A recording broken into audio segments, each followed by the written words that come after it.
You wanted the best. You've got the best podcast. The hottest podcast in the world. The Chris Voss Show, the preeminent podcast with guests so smart you may experience serious brain bleed. The CEOs, authors, thought leaders, visionaries, and motivators. Get ready. Strap yourself in. Keep your hands, arms, and legs inside the vehicle at all times, because you're about to go on a monster education roller coaster with your brain. Now, here's your host, Chris Voss. I'm Chris Voss here from the ChrisVossShow.com. Ladies and gentlemen, the earliest season that makes it official. Welcome to the big show. As always, the Chris Voss Show is a family that loves you. It doesn't judge us harshly because you're here to improve your quality of your life, learn things, and expand your mind. Be sure to further show your family, friends, and relatives. Go to goodreads.com/Chris Voss, youtube.com/Chris Voss, facebook.com/Chris Voss, linkedin.com/Chris Voss. Opinions expressed by guests on the podcast are solely their own and do not necessarily reflect the opinions of the host or the Chris Voss Show. Some guests of the show may be advertising on the podcast, but it is not an endorsement or review of any kind. Today, we have an amazing man on the show returning, and we're going to be talking about his book called God's Existence, Truth or Fiction, The Answer Revealed, out March 17th, 2021. Gary R. Lindberg joins us on the show. We're going to get into it with him and find out some of the details of what he wrote about in his book and his thoughts on this study. He is a graduate of the University of California, Berkeley, with a degree in U.S. history during the hectic days of the free speech movement. He responded to Director Sergeant Shriver's call to volunteer. However, after graduation, before being drafted, he started to apply for the Air Force until he received his invitation to join the Peace Corps. After his service, he entered the Navy. Instead of accepting his draft notice, went to San Francisco State University to get his Master's of Business degree with a concentration in management and personnel. He began a 43-year career in human resources and retired in 2019 to pursue personal interests. Welcome to the show, Gary. How are you? Chris, I'm very well, thank you. Thank you for taking time to talk with me. I appreciate it. Thank you, and thanks for coming by. Give us your .coms. Where can people find you on the interwebs? At GaryRLindberg.com. Okay, so give us a 30,000 overview of what's inside your new book. Well, the new book is the book we've already talked about, but the first book was God's Existence, Truth or Fiction, The Answer Revealed. Mm-hmm. And basically the book examines various sciences that I think prove the existence of God. Mm. Now, I didn't want to write the book as a personal testimony why I'm a Christian. And I didn't want to, because I think other people would write something more significant and probably more interesting than my testimony. Okay. I also thought that I didn't want to write something about the teachings of the Bible, because other people have already written much more than I could ever think of and better. So I didn't want to tackle that. I was interested in finding a subject or a field of subjects that would be reasonably acceptable to many people. And that field of study was sciences.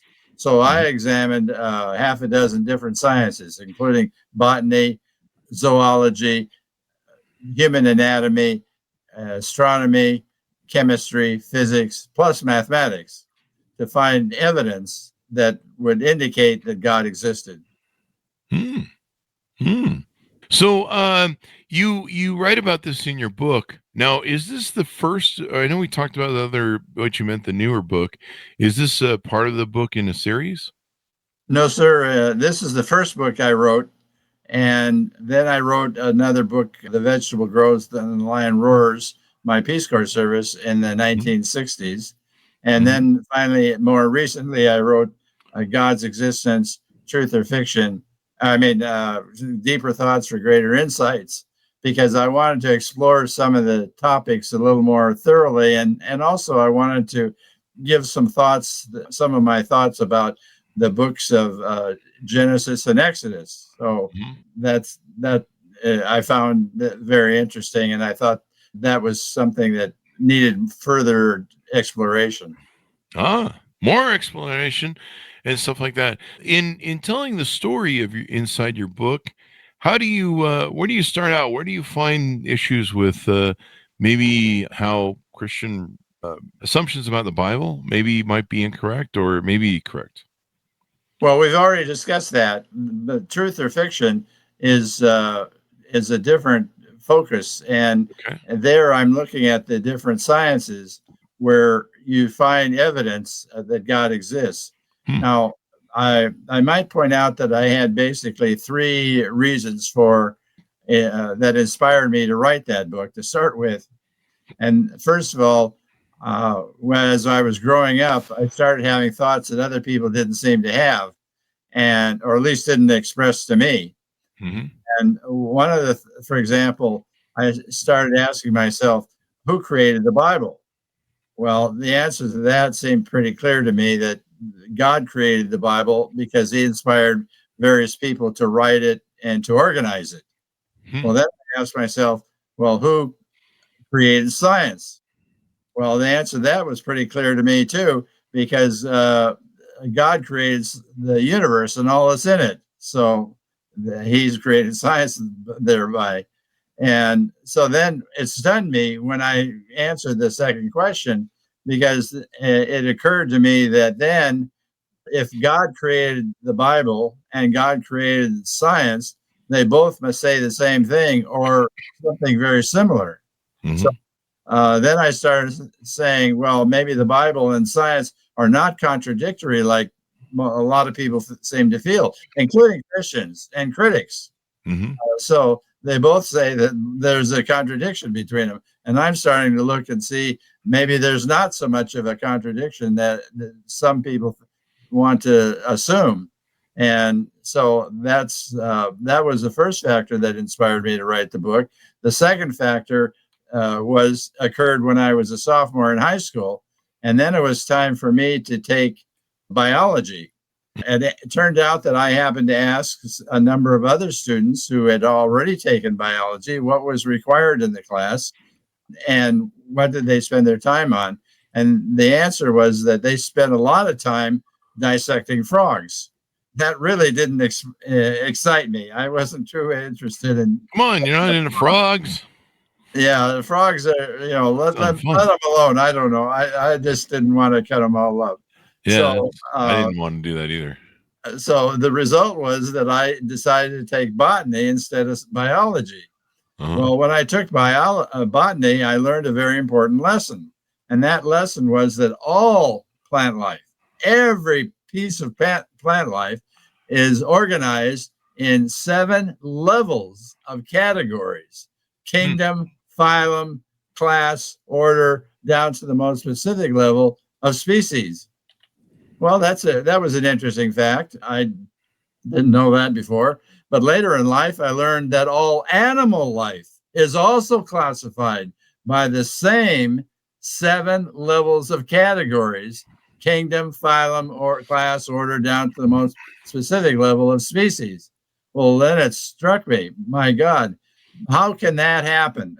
All plant life and all animal life cannot happen by accident. It cannot happen by random, including evolution. There's only one answer. It has to happen by design. If it happens by design, that means there's a God. So that's the second factor that inspired me. The third factor was that everybody kept saying there's no proof that God exists. There's no evidence for it. Well, I decided to find out for myself. So that's why I examined the different sciences that I just told you about. And so that's, I found that there's plenty of evidence that proves that God exists. All you have to do is open your eyes and think a little. Yeah. The so yeah, let's delve into it further. I mean, isn't it possible that it could just be random? I mean, I'm just playing the devil's advocate here. I don't see how it can be. How could it happen by random if it's that well organized? We're talking about very specific levels of organization. Well, I mean, we can reverse engineer the organization, but wouldn't it be possible that it could be random? I don't see how that can happen. Okay. So what do you hope people are going to get from your book? Well, I hope that they learn that there's a different perspective, that when you examine the Bible, you have to understand that it's been translated many times over the centuries. And I don't know how many different versions of the Bible there are. In English, there are a dozen or more. And then that doesn't include the different versions in different languages all around the world.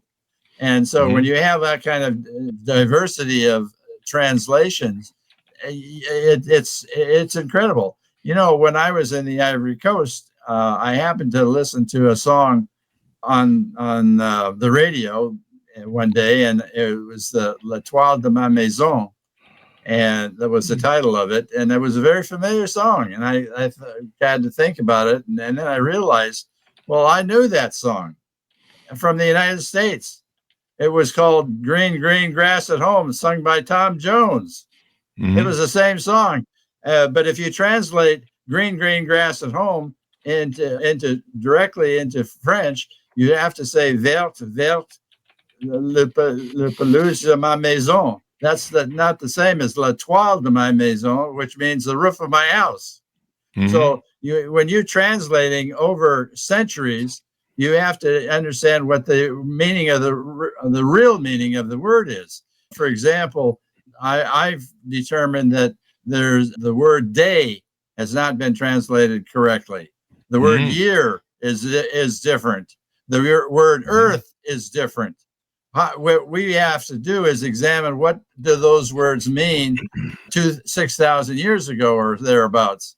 And I suggest that day, if you translate the book of Genesis, it lists in Genesis 1, chapter 1, it lists all the steps that God supposedly did to create the universe and the earth, and the steps are pretty well laid out. Although, as I mentioned in our last interview, that I think there's some misinterpretation by the writers of the Genesis, that they didn't get quite the full inspiration from God, as if you will. So they made some mistakes, in other words.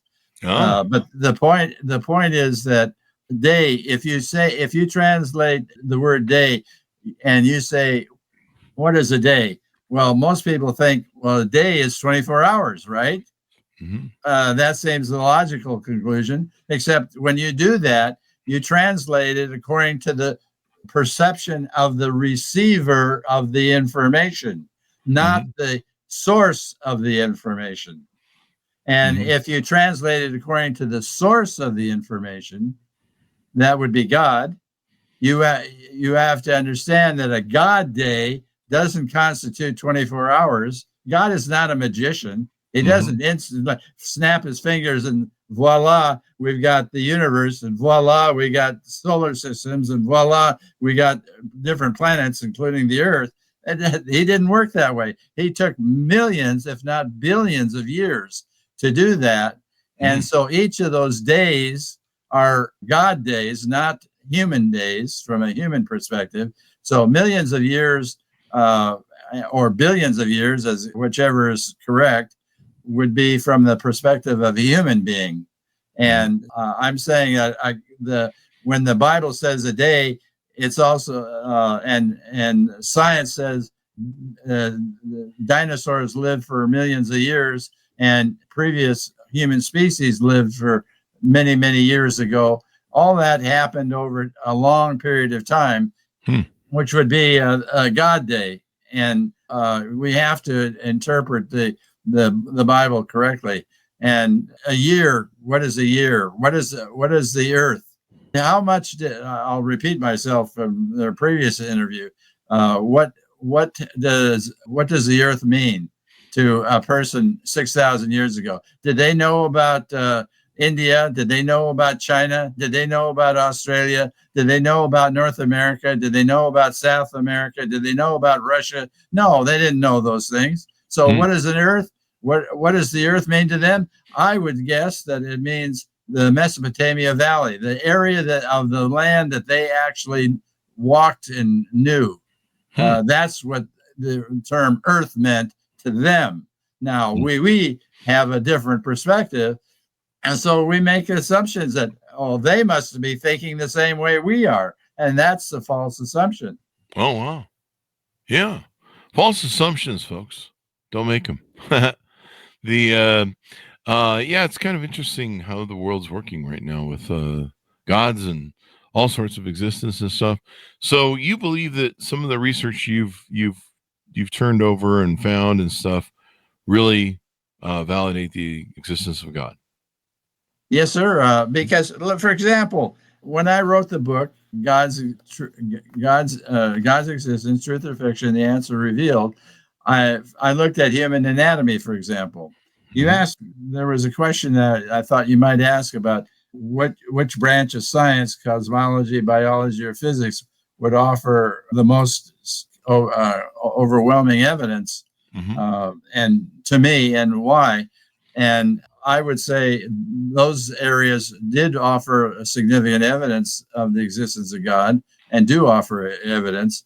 But the area that surprised me the most was human anatomy. And the point is, I studied the brain, the eye, and the liver as examples in that area when I discussed those things.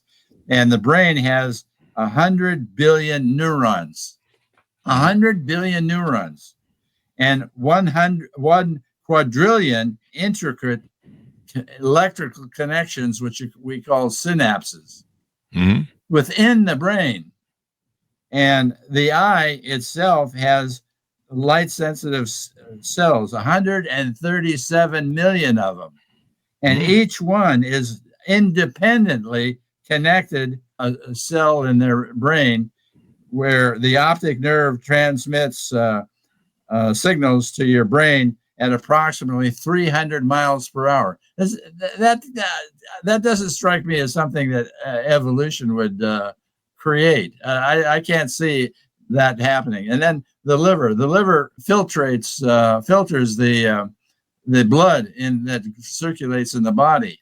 Now, why in the world would evolution create a liver? What you have to have a reason for doing that, creating that. There's no reason for evolution to do that, because evolution is non-thinking, not organized. But I'm saying that science shows purpose. It shows intent. It shows direction. That cannot happen. The liver would never have happened if that weren't true. And those incredible statistics I just told you about are so phenomenal that I can't see that happening anywhere. Well, now in your works that you take and talk about, what was the personal moment or question that pushed you to write the book?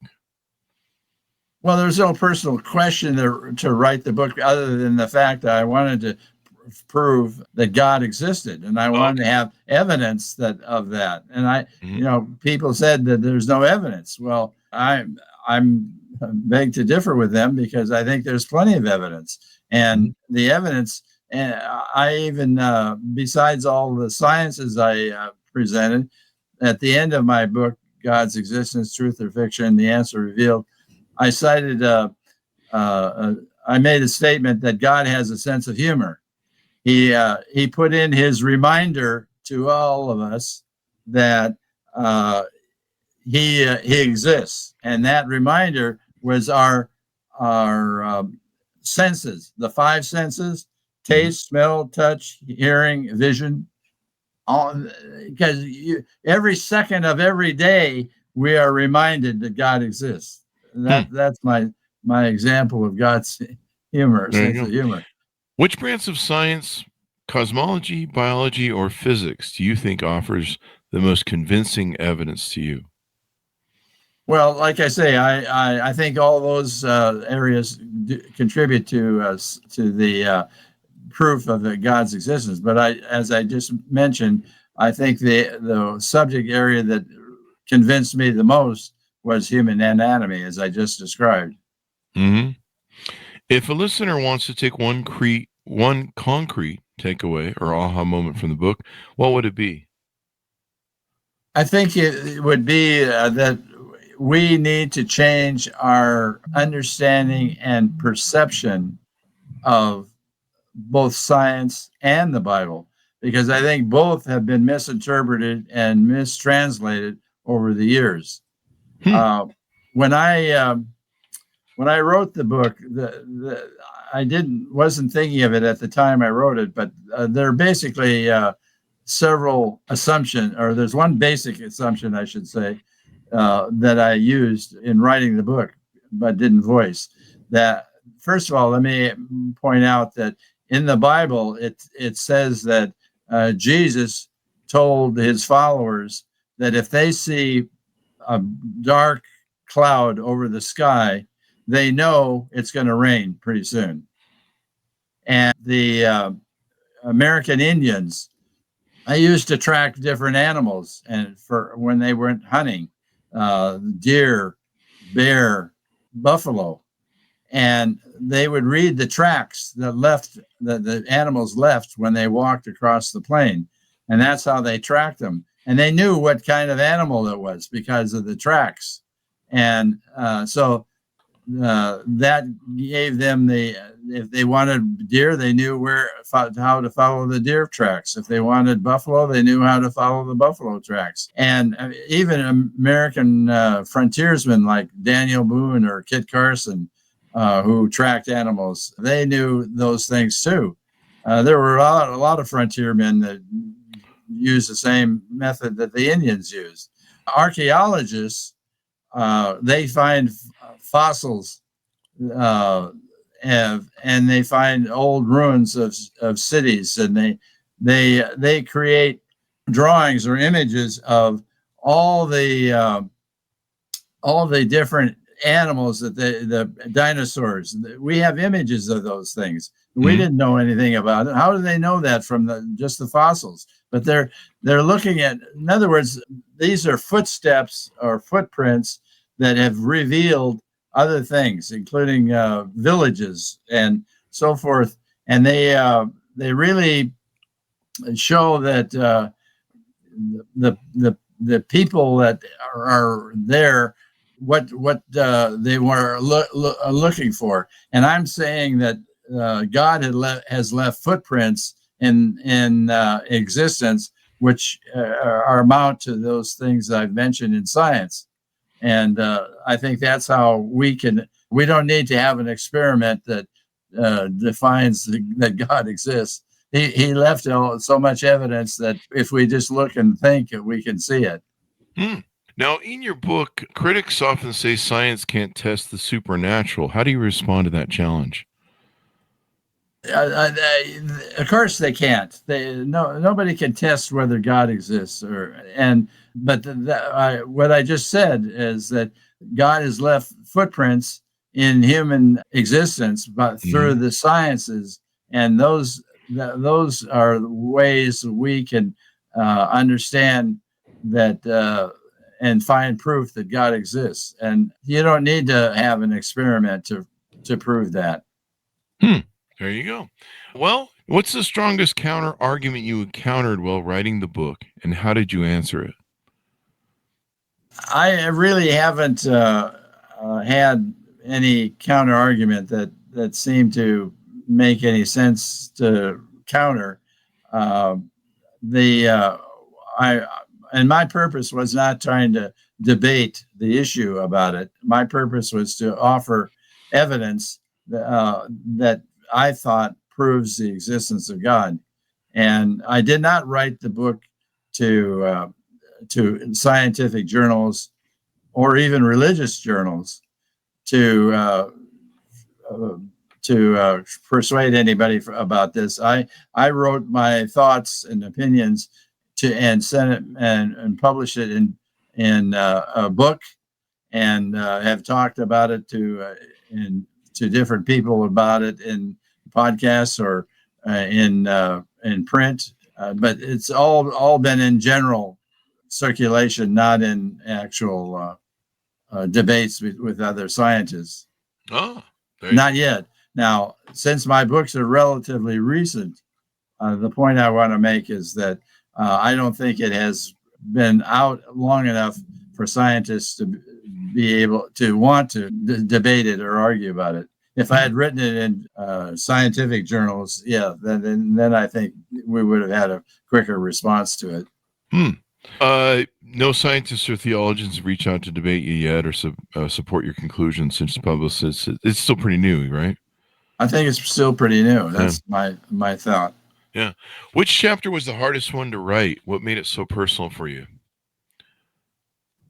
For God's existence, truth or fiction, the answer revealed, none of the chapters were really that hard to write, because when I started writing, I made a list of topics I wanted to write about.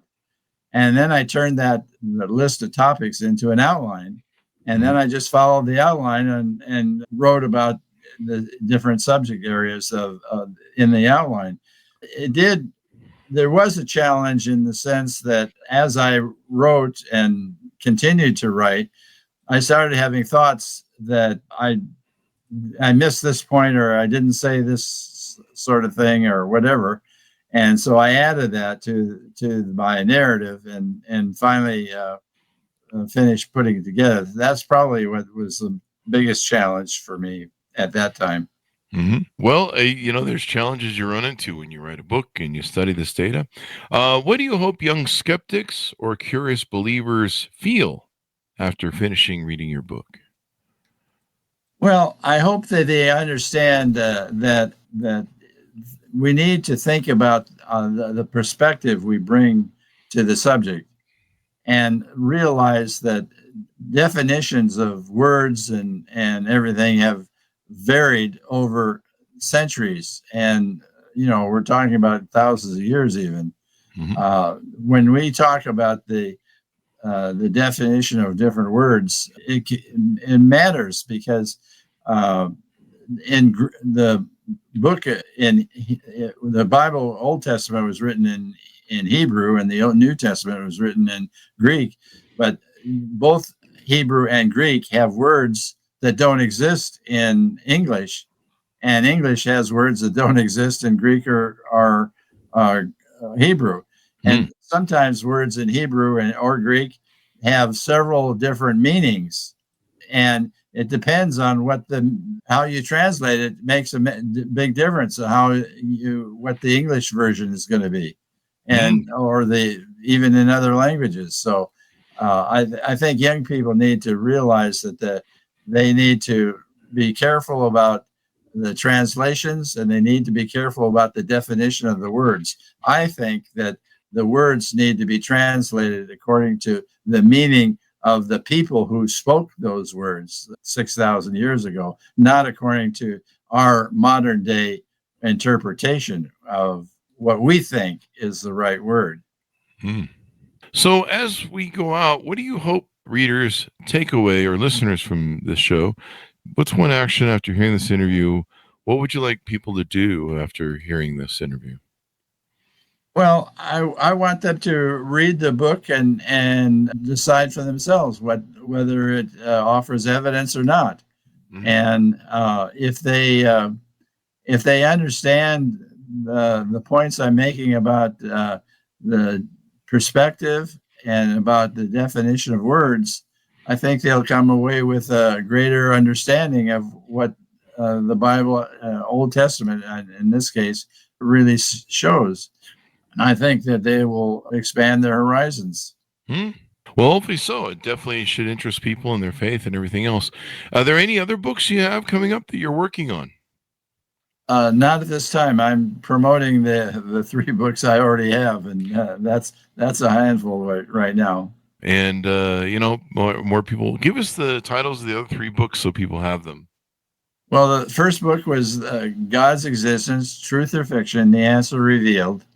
The second book was The Vegetable Grows and the Lion Roars, my Peace Corps service. And the third book, the most recent one, is God's Existence, Deeper Thoughts for Greater Insights. You had quite the experience in the Peace Corps thing when you wrote about it in your book. It was pretty amazing.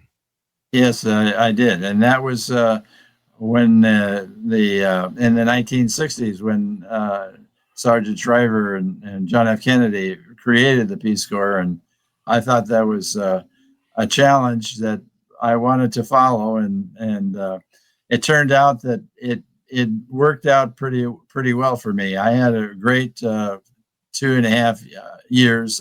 I extended my service an extra half year, and because I normally would have finished in January, and I wanted to extend it to throughout the school year, because my job was to teach primary school children how to more effectively grow vegetables in a tropical climate, and I didn't want to cut the year short by disappearing halfway through the year.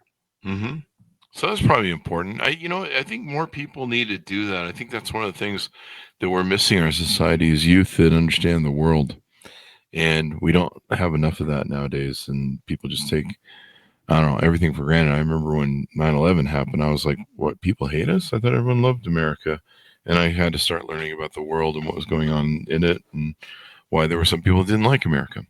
But yeah, the Peace Corps is definitely a way to open your eyes to the world and the world outside and other people's experience, and probably good for growing empathy as well. Yes, well, I think the Peace Corps is wanted to help other people in other countries achieve their goals, and in the process, the Peace Corps intended for Americans to learn more about other cultures and other peoples. And but the same was true in reverse. By meeting Americans, young Americans, as it turns out, were an area for other cultures and peoples to meet Americans and find out that all Americans didn't carry guns. And nowadays it might be different, not quite so interpreted that way. But at the time, 50 years ago, they didn't think there was a concept that everybody was a cowboy, and we showed them that wasn't quite true.